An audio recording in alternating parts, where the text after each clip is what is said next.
한때 국정을 담당했던 사람으로서 나아가 나라의 장래를 걱정하며 고뇌하고 있는 국민의 한 사람으로서 참고 견딜 수 없는 현실을 목도하면서 비통한 심정으로 국정의 최고 책임자인 대통령께 공개 질의를 보내는 바입니다.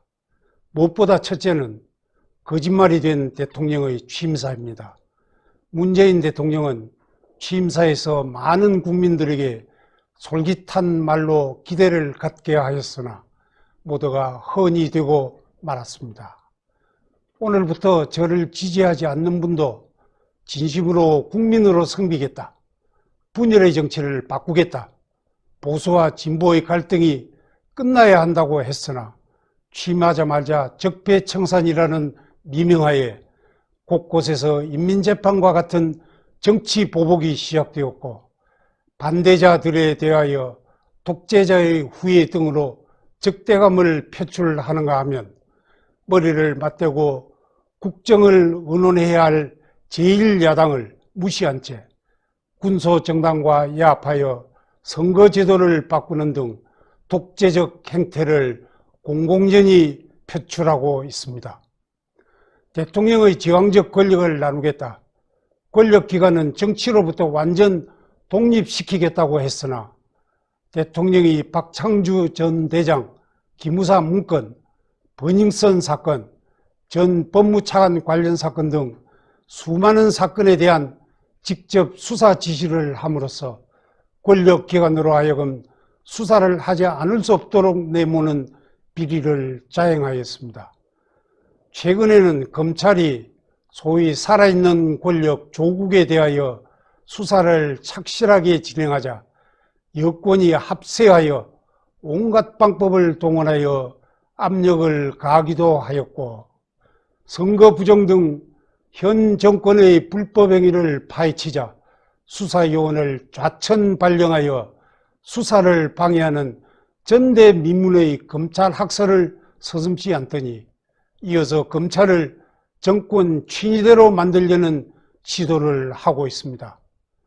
능력과 적재적소를 인사 대원칙으로 삼겠다, 유능한 인재를 삼고철회해 일을 맡기겠다, 특권과 반칙이 없는 세상을 만들겠다고 했으면서 실제로는 내 편이면 헌재 재판관조차 청문 보고서 없이 임명을 강행한 것을 비롯하여 많은 문제가 지적된 인사 23명을 장관 등 요직에 임명하고 대통령의 친지들을 주요 공직에 임명하는가 하면 드디어는 비리백화점이라는 말까지 나오는 사람을 장관으로 임명하는 지경에까지 이르렀으며, 기회평등, 과정은 공정, 결과는 정의를 주창했으나 투기, 댓글 조작, 권력층 자녀들의 외고 등 특수학교 취약, 스펙 조작,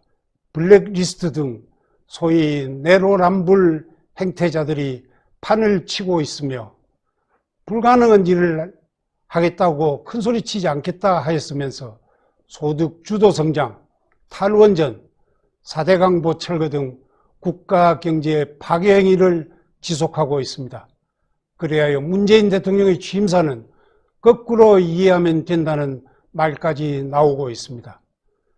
박근혜 전 대통령이 대통령 선거 때 선거 공약으로 65세 이상 고령자에게 20만 원의 기초연금을 지급하겠다고 하였다가 국가 재정을 고려하여 우선 70%에 대하여만 지급을 하기로 하자 약속을 위반하였다면서 국회의 대정부 질의 때마다 집요하게 사과를 요구하던 사람들이 집권을 하자 말자 이렇게 거짓말을 쏟아내고도 눈 하나 끔찍하지 않는 것은 썩어도 자기 편이면 된다는 부도덕성 때문인가요? 아니면 국민을 우습게 여기고 우롱하려는 것인가요?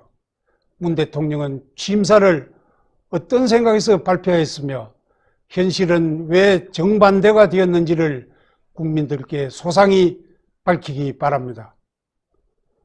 다음은 헌법 파괴, 삼권 분립 부정, 국가 해체의 문제입니다.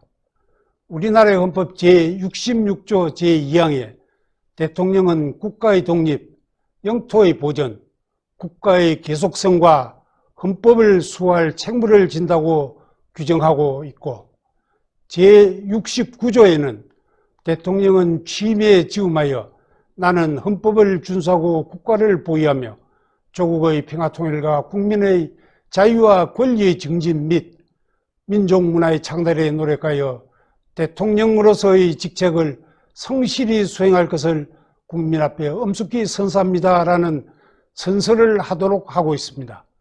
이는 자유민주주의 국가 대한민국의 대통령으로서 당연한 책무이지만 대통령이 직무를 시작하면서 마음에 깊이 새기라는 뜻으로 하는 선서이기도 합니다.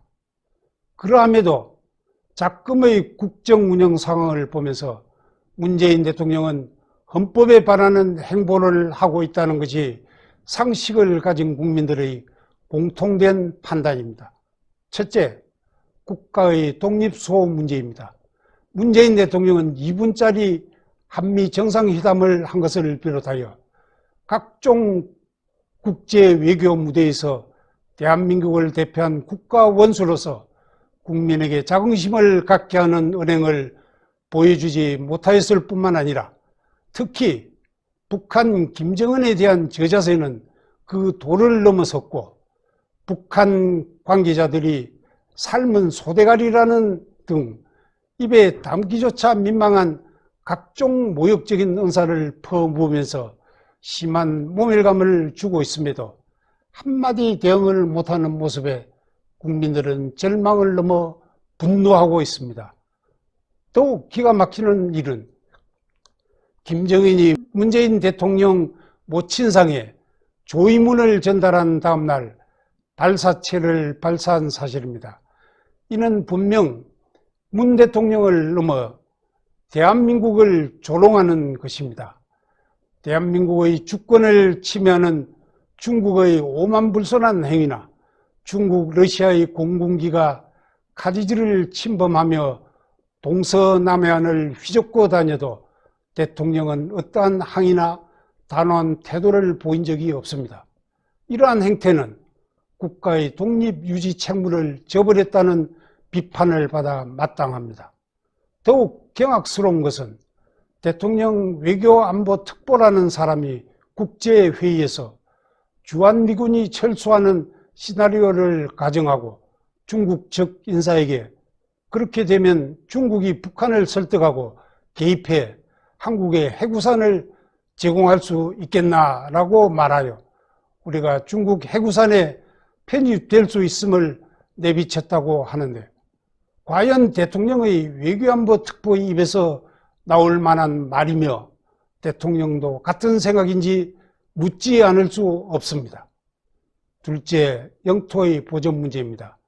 현 정부는 북방 한계선은 물론이요 북한의 핵미사일 도발에 속수무책입니다.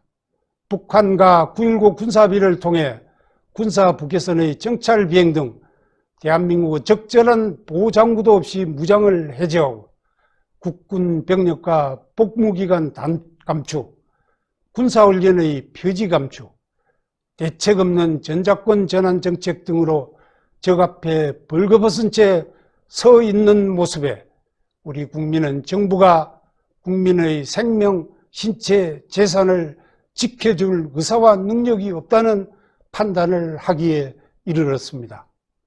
이렇게 안보 기반을 약화시키는 것은 영토 보존을 위해 강화해야 할 국방력의 무력화라는 측면에서 이적행위에 가깝다는 비난을 명키 어려울 것입니다.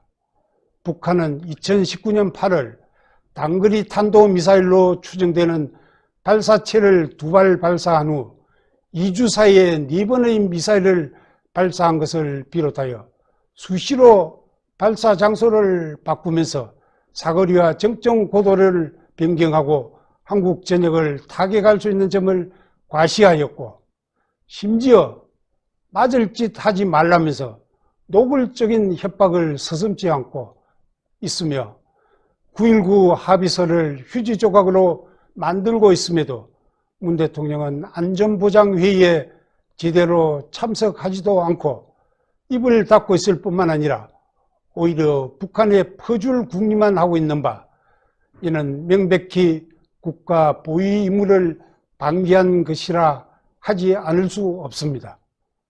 공산주의자들은 강한 상대에게는 약하고 약한 상대에게는 한없이 강한 자들임을 잘 알고 있는 우리 국민은 이제는 우리도 핵무기 보유 등 강력한 국방력을 갖추어 북이 조금 더 넘보지 못하도록 해야 된다고 굳게 생각하고 있음을 대통령은 새겨야 할 것입니다.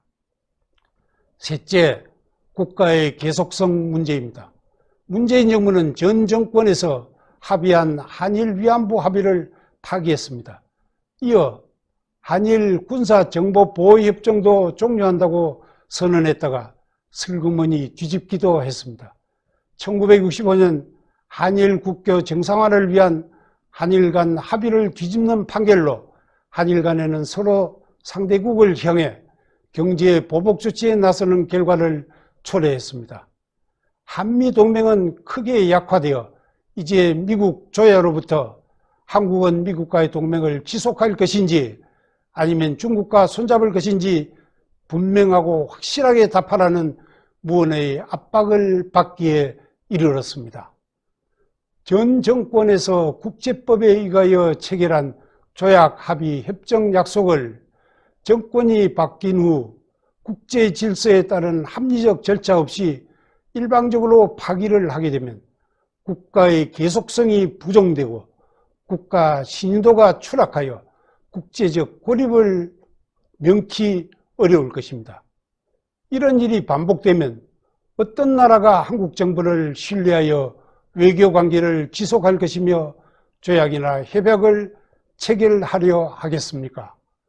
국가 안보에 지대한 영향을 끼치는 지소미아 파기는 조국 문제를 지소미아 문제로 덮으려고 했던 것이 아닌가 하는 의심을 자아내는데, 그것이 사실이라면 국가 안보를 이렇게 지급해도 되는 것인가요?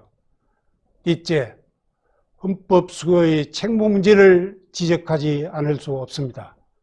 온갖 비리의 백화점이라고 지탄받는 조국 전 민정수석 비서관을 국무위원회에 임명해서는 안 된다는 것이 국민적 여망이었고, 더구나 조국 씨는 아직도 사회주의를 신봉하는 자신의 이념적 성향을 굳이 숨기려 하지 않는 듯한 발언을 인사청문회에서 함으로써 스스로 사상 고백을 한 셈입니다. 문재인 대통령은 이처럼 아직도 사회주의를 신봉하고 심각한 범법 행위로 수사 대상에 오른 인물을 다른 자리도 아닌 법치 수호의 상징적 자리인 법무부 장관에 임명했습니다. 이것은 자유민주주의 헌법을 존중하겠다는 의사가 없음을 보인 행위라 하지 않을 수 없습니다. 문재인 대통령의 월남 패망에 희열을 느꼈다는 발언과 신용복을 존경하고 김원봉을 축켜 세우는 발언 등과 일맥상통하는 것으로 대한민국을 자랑스럽게 생각하고 대한민국 헌법을 지키려는 대다수 국민들에게 섬뜩한 공포를 안겨주는 처사입니다. 만약 그러한 사상이 문 대통령의 소신에서 비롯된 것이라면 대한민국 대통령으로서 자격도 없을 뿐만 아니라 대한민국 국민이 그러한 사람을 대통령으로 인정하지도 않는 바이므로 그 직에서 물러나야 한다고 보는데, 그에 대한 성실한 답변을 듣고자 하는 바입니다. 검찰 수사를 받고 있는 인물이 검찰을 지휘하도록 하는 국정의 난맥상은 차마 눈을 뜨고 보기 어려운 일이었습니다. 이것은 정상적인 법치국가로서는 도저히 있을 수 없는 기행과 파행임이라는 평가가 뒤따를 것이 충분히 예상되므로 당연히 파직시켜야 했습니다. 그럼에도 그가 사임한 후 대통령이 아쉬움을 표하더니 연두회견에서는 마음의 빚을 졌다느니 하면서 그를 옹호하는 발언을 함으로써 향후 재판에 영향을 미치려고 한다는 의심까지 받고 있습니다. 대통령이 어떤 빚을 개인적으로 졌는지 모르나 대통령의 개인적인 빚을 왜 국가와 국민이 갚아야 합니까? 재판이 진행 중인 드루킹 데트글 사건으로 지난 대선의 공정성에 심한 회의를 자아내고 있는 마당에 최근에 이르러 밝혀지고 있는 울산시장 선거 개입 사건은 3.15 부정선거를 무색해 하는 희대의 선거 농락 사건으로 민주주의의 근간을 훼손하고 헌법 체계를 무너뜨리는 중차대한 범죄라 할 것이며 많은 국민들이 금년 총선에서도 부정선거가 자행될 것이라는 의심을 감추지 못하고 있는데 울산시장 선거 부정이 문재인 대통령의 의중에서 나온 것인지 아니면 주변 인사들이 대통령 의중을 받들어 기획한 것인지 대통령이 직접 소상히 밝혀야 합니다. 본인이 총리 재임 중일 때 국정원 댓글 사건에 대하여 마치 부정선거라도 한 듯이 공격하던 현 집권 세력이 그보다도 200배나 더 중하다는 드루킹 사건에 대하여는 한마디 부끄러움의 표시도 없는 데 대하여 분노하지 않을 수 없고 이는 조직적이고 계획적인 범행으로 보이는데 그 수혜자인 대통령이 그에 대한 견해를 국민 앞에 밝혀야 할 것입니다. 법무부는 2019년 10월 30일 형사사건 공개 금지 등에 관한 규정을 만들어 검찰이 수사 중인 형사사건에 관하여 오보를 낸 언론사는 검찰청 출입을 제한하겠다고 하면서 오보 여부는 자신들이 판단하는 것으로 되어 있는 내용을 발표한 바 있습니다. 이는 언론 자유의 본질을 침해하는 것으로 노골적으로 헌법에 도전하는 행위입니다. 법무부 장관이 검찰 수사 상황을 사전 보고받겠다는 발상 또한 검찰 수사 독립의 원칙을 아는 사람이면 생각할 수 없는 일입니다. 심지어는 법원이 발부한 압수수색 영장도 집행을 거부하는 청와대의 안하무인적인 태도를 보면서 헌법이 밟힌 데에 대한 탄식을 금할 수 없습니다. 공수처는 또 웬 말입니까? 헌법상의 기구인 검찰 위에 초헌법 기구인 공수처를 법률로 설치하는 발상은 헌법 부정 세력이 아니고는 만들어낼 수 없는 짓이며 이는 독재국가를 완성하려는 야욕을 드러낸 것으로 밖에 볼 수 없습니다. 문재인 대통령은 기회 있을 때마다 촛불에 의한 대통령임을 천명하고 있습니다. 그것은 촛불을 헌법 위에 상위 개념으로 두고 촛불로 헌법을 유린해도 된다고 하는 사고에서 출발한 것이 아닌가요? 이러한 생각이 철저히 오류기를 바라면서 대통령이 직접 소견을 밝혀주길 바랍니다. 아울러 여권 주변에서 헌법 개정 시에 자유를 삭제해야 한다, 기독교를 억압해야 한다, 토지 사유화를 억제해야 한다느니 하다가 드디어 주택매매 허가제를 해야 한다는 등 반헌법적이고 사회주의적인 언사들이 불쑥불쑥 튀어나오는데 이것이 정말 문재인 정부의 진심인지를 밝히기 바랍니다. 헌법상의 시장경제의 역행과 국가경제의 함몰과 사유화 문제입니다. 기업이 활발하게 작동할 여건이 되면 투자가 일어나고 그에 따라 일자리가 창출되어 고용이 증대되며 이는 소득의 확대로 이어지고 소비를 촉진하여 재투자를 유발함으로써 경제가 발전한다는 것이 상식인 시장의 법칙이고 이를 조장하여야 하는 것이 정부의 책무임에도 문재인 정부는 시장의 법칙을 역행함으로써 시장의 반란을 자업자득하고 있습니다. 정부 주도의 소득 주도 성장, 주 52시간 근무 등은 국가 경제를 망치는 정책으로 이미 그 부작용이 심각하게 드러났음에도 전혀 수정할 기미가 없습니다. 문재인 정부가 펼치고 있는 탈원전 정책은 어리석은 정책, 서민 적대적 정책이라는 지적을 받기에 충분하고 결국은 전력 공급의 안전성을 해치고 전기요금은 대폭 올리는 한편 세계 최고 수준의 국내 원전 기술을 붕괴시키고 온실가스와 미세먼지 배출을 더 늘릴 것입니다. 탈원전 때문에 우리나라는 지난해 OECD 국가 가운데 유일하게 석탄 소비가 증가한 나라가 되었습니다. 원전을 대체한답시고 전국에서 벌어지고 있는 태양광 사업의 이용률은 극히 낮고 우리 자연 환경에 적합하지도 않다고 합니다. 태양광 사업은 국민 세금인 보조금 빼먹기로 변질되어 가고 있고 보조금은 운동권 시민단체의 먹잇감이 되어가고 있다는 말도 있습니다. 또한 물 부족 시대에 돌입하여 물 확보가 국제적 과제가 되어 있는 마당에 수중보를 철거하겠다는 정책은 시대 역행으로 국가 경제를 망치는 일이라 하지 않을 수 없습니다. 더욱 경악스러운 것은 국가 경제를 사유화하고 있다는 것입니다. 나라의 빚으로 인한 재정의 건전성은 아랑곳하지 않고 방만한 확장 예산으로 곳곳에 퍼주기 복지에만 골몰하고 있습니다.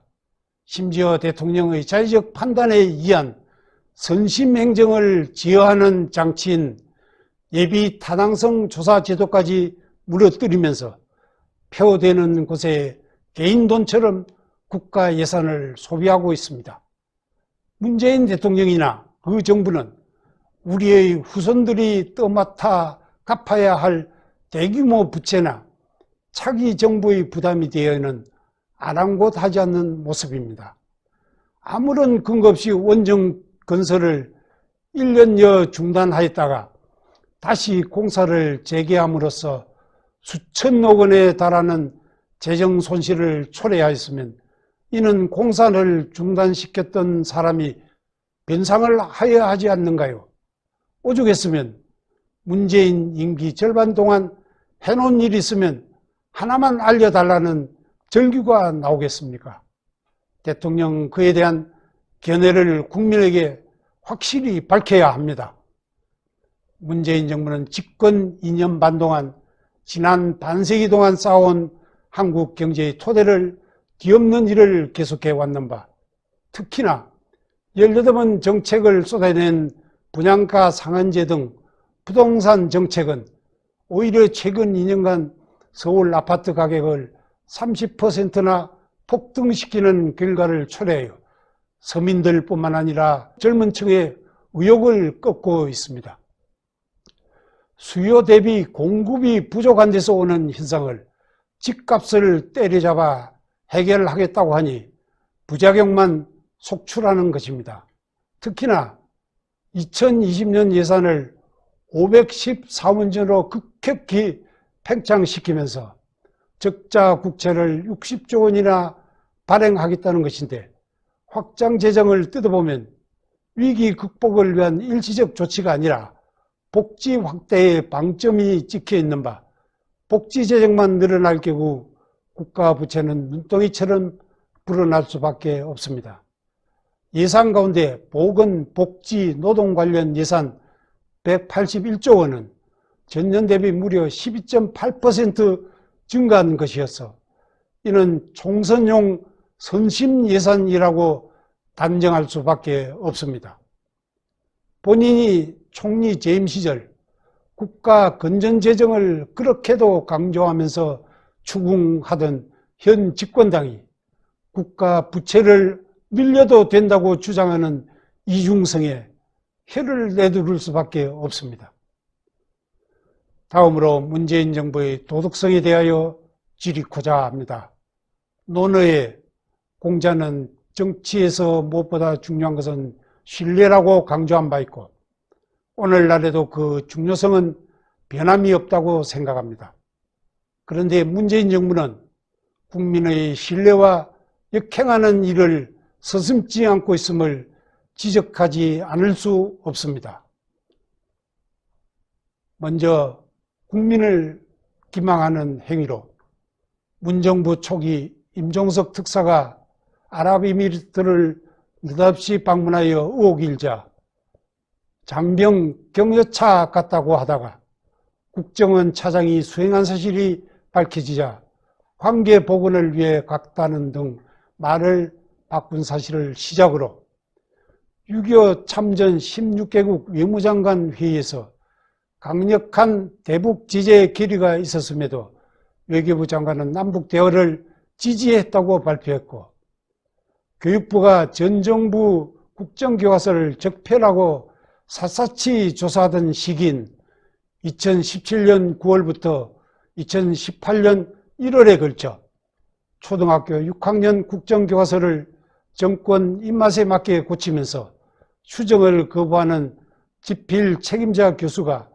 회의에 참석한 것처럼 조작하도록 출판사에 시킨 일이 있으며, 북한 목선 해상 훼손 사건에 대하여 처음부터 청와대와 군이 삼척항 부두에 기순한 사실을 정확히 파악하고도 삼척항 인근에서 접수했다고 발표하여 거짓말 논란이 일자 청와대는 항구 부두를 항구 인근이라 발표하는 것이 뭐가 문제냐라고 오히려 큰 소리를 쳤으며, 2019년 6월 영변 핵 전면 폐기가 북비핵화의 되돌릴 수 없는 단계라고 문 대통령이 세계 7개 통신사와 서면 인터뷰를 하면서 밝히고, 북과 다양한 교류와 물밑 대화가 진행 중이라고 했으나 북은 외무성 국장이 저들도 한판 끼어보려고 하나 물밑 대화 하나도 없다, 조미관계는 미국과 직접 대화하고 있다 하면서 거짓말임을 밝혔음에도 한마디 대꾸조차 못하더니 북비핵화는 2020년 대통령 연두 담화에서 슬그머니 사라짐으로써 관심조차 없는 사안이 되었고, 청와대는 문재인 대통령의 개별 기록관 건립 안건이 대통령 주재 국무회의까지 통과했음에도 대통령에게 보고가 안 되어 대통령은 몰랐다고 하며, 청와대는 일본과 군사정보협정을 파기하면서 미국의 이해를 구했다고 했으나 미 고위 관계자는 거짓말이라고 밝히기까지 한 바 있습니다. 국가유공자 선정에 6번 탈락한 북한 정권 추종자가 국가유공자로 선정되는가 하면 각종 국가기관의 이사장 등의 선출 공고와 달리 임의적 선출을 하거나 미리 면접 질문안을 넘겨주는 사례를 비롯하여 비리백화점 조국 사태에서 보듯이 헤아리기 어려운 부도덕, 비상식, 반법률 행위로 국민들의 경악과 분노가 극에 달하게 만들었음에도 제대로 된 사과 한마디 없습니다. 그동안 청문회 등 기회를 통하여 저럴 수가 있나 하는 사람이 버젓이 각종 헌법기관이나 정부기관 주요 요직에 임용되는 것을 보면서 이 정부의 부도덕성이 도를 넘었다고 하는 지탄의 목소리가 극에 달하고 있습니다. 조지 오웰의 소설처럼 보통 사람들 위해 특권을 누리는 사람들이 사는 대한민국을 기어코 만들겠다는 생각인지 대통령은 밝혀야 할 것입니다. 문재인 정부의 인권 문제는 참으로 심각한 수준입니다. 무리한 몰아붙이기식 적폐 수사로 이재수 전 기무사령관, 조질래 전 경남부지사, 변창훈 전 검사 등이 스스로 유명을 달리했습니다. 사람이 먼저다라던 문재인 대통령의 캐치프레이즈는 국민을 속이는 구호가 아니었는가요? 북한 주민의 인권 또한 마찬가지입니다. 지난해 11월 동해로 넘어온 탈북어민 이명이 귀순의사를 밝혔는데도 정부는 사법 주권마저 포기한 채 강제로 북송했습니다. 대한민국 헌법상 북한 주민은 북한 영토 내에 있어도 우리 국민임에도 남한 땅에 살기를 원하는 탈북민의 의사에 반해 북송 조치를 내렸다는 것은 명백한 주권 포기이자 반인권적 처사입니다. 그뿐 아니라 탈북자들이 잇따라 남한 땅을 밟지 못하고 북송 조치되고 있습니다. 북한에서 부모를 잃은 고아 출신 등 10여 명이 중국을 거쳐 베트남에 도착하여 한국 대사관에 보호 요청을 했으나 대사관은 어떤 노력과 조치를 취하지 않고 있다는 보도가 있었고, 이 외에도 무수한 탈북자들이 중국과 제3국에서 체포되거나 대부분 강제 북송되었다고 합니다. 우리의 대북 정책은 북한 정권보다 노예 생활을 하는 북한 주민 구출에 맞춰져야 할 것임에도 북한 주민의 인권에 대해서는 추호도 관심이 없는 이 정부가 통일을 논할 자격이 있습니까? 마지막으로 보복의 칼춤을 언제 멈출지를 묻고자 합니다. 호주머니에 돈 한 푼 들어간 흔적이 없는 박근혜 대통령에게 경제 공동체니 묵시적 합의니 하는 이론을 만들어 신종 뇌물죄를 창출하고 무려 30년 형을 선고한 것은 누가 보아도 보복입니다. 헌법의 대원칙인 죄형 법정주의는 죄를 만들어 뒤집어 씌우지 못하도록 형법 조문의 해석을 엄격하고 제한적으로 하는 원칙입니다. 그럼에도 듣도 보도 못한 이론을 만들어 죄를 뒤집어 씌운 것이 보복 아니고 무엇인가요? 그 밖에도 적폐라는 이름하에 공직자 등 수십 명에게 도합 100년이 넘는 징역형을 부과했다는 것은 어떻게 설명할 것인가요? 그 과정에서 4명이 자살하는 비극을 초래한 데 대해 죄스러움을 못 느끼는가요? 대한민국을 보복의 악순환이 거듭되는 후진국가로 추락시킬 생각인가요? 칼을 쓰는 자는 칼로서 망하며 그 칼은 부메랑이 되어 되돌아온다는 사실을 상기하면서 이젠 보복의 칼을 거둬들이고 링컨과 만델라 대통령의 본을 받아 화합과 포용의 리더십을 보일 때라고 생각하는데 그에 대한 대답을 듣고자 합니다. 지금까지의 공개 질의를 정리합니다. 첫째, 문재인 대통령은 취임사에서 지지하지 않는 분도 국민으로 섬기겠다. 분열의 정치를 바꾸겠다. 대통령의 제왕적 권력을 나누고 권력기관은 정치로부터 완전 독립시키겠다. 능력과 적재적소를 인사대원칙으로 삼겠다. 기회는 평등, 과정은 공정, 결과는 정의롭게 하겠다. 불가능한 일을 하겠다고 큰소리 치지 않겠다고 한 말이 모두 거짓말이 되었는데 취임사를 어떤 생각에서 발표했으며 현실은 왜 상반되는 결과로 나타났는지 밝히시기 바랍니다. 둘째, 문재인 대통령은 헌법 제66조의 국가의 독립, 영토 보전, 국가 계속성, 헌법 수호에 관한 대통령의 책무를 이행하지 않고 있는데 그에 대한 견해와 오히려 촛불을 내세우면서 반헌법적인 행위를 해오고 있는 바 우리나라 헌법을 수호할 의사가 있는지와 촛불 정권을 내세워 헌법을 유린해도 된다고 생각하는지를 밝히고 헌법이 규정한 자유를 삭제해야 한다, 토지를 국유화해야 한다는 등 반헌법적인 말들이 나오는 것이 문재인 대통령의 정부의 진심인지 밝히기 바랍니다. 그리고 반자유민주주의적이고 반헌법적인 사상이 소신이라면 대한민국 대통령으로서 자격이 없으므로 그 직에서 당연히 물러나야 하는 것이 도리라고 보는데 자진 사퇴할 용의가 없는지 밝히십시오.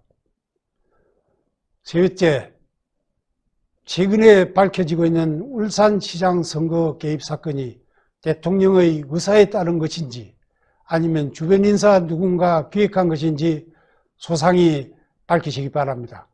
아울러 3.15 부정선거의 법원과는 선거 개입 행위에 대한 대통령의 견해를 밝히기 바랍니다. 그리고 드루킹 사건 등으로 금년 총선에서도 여러 방법의 선거 부정행위가 자행될 것이라는 국민의 의구심에 대하여도 대통령의 견해를 밝혀주시기 바랍니다. 헌법이 규정한 자유시장 경제에 반하는 정책으로 국가 경제가 파탄을 향해 가고 있고 국가 경제를 사유화하는 정책이 곳곳에서 펼쳐지고 있는데 이를 반성하고 되돌릴 의사는 없는지, 그리고 그러한 정책으로 인한 국가적 피해를 어떻게 전보할 것인지를 묻고자 합니다.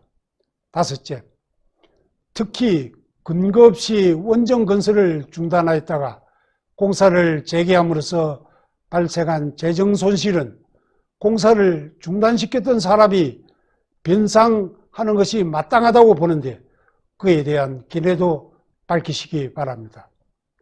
여섯째, 어느 정부도 오류와 실수를 범할 수 있으나 그에 대하여 정부가 국민에게 사과하고 잘못을 시정하면 국민은 이해하면서 협력하여 바른 길을 모색하게 될 것입니다. 그러함에도 이 정부는 부정직과 부도덕, 무능이 수없이 반복되고 있음에도 현실을 호도하거나 남의 탓만 하고 있습니다. 그동안 국민을 기망하여 온 수많은 행위에 대하여 국정의 최고 책임자로서 입장을 밝히는 한편 사과하고 도덕성을 갖춘 정부로 거듭날 용의는 없는지 묻고자 합니다. 일곱째, 귀순 의사를 밝힌 탈북자 2명을 강제 북송하여 사법 주권을 포기하고 탈북자 구조 요청을 외면하는 반인권적 행태에 대한 대통령의 입장이 무엇인가요? 여덟째, 정치적 보복으로 세월 보내는 일을 멈추고 박근혜 전 대통령을 비롯한 억울하게 수감되어 있는 사람들을 석방하는 등 이제 보복의 질주를 멈추고 미래 지향의 밝은 사회를 만들 용의는 없는지 답변해 주시기 바랍니다. 위 질의에 대하여 문재인 대통령의 진솔한 답변을 촉구하며 납득할 만한 답변이 없거나 지금까지의 행태가 앞으로도 계속된다면 어두운 밤이 속히 가고 빨리 동이트기를 열망하는 대다수 국민들로부터 강력한 국민적 저항과 함께 오는 4.15 총선을 통하여 준엄한 심판이 내려질 것임을 확신하며 또 확실한 심판이 내려지도록 모든 노력을 다할 것을 밝히는 바입니다. 2020년 2월 3일 전 국무총리 정웅원.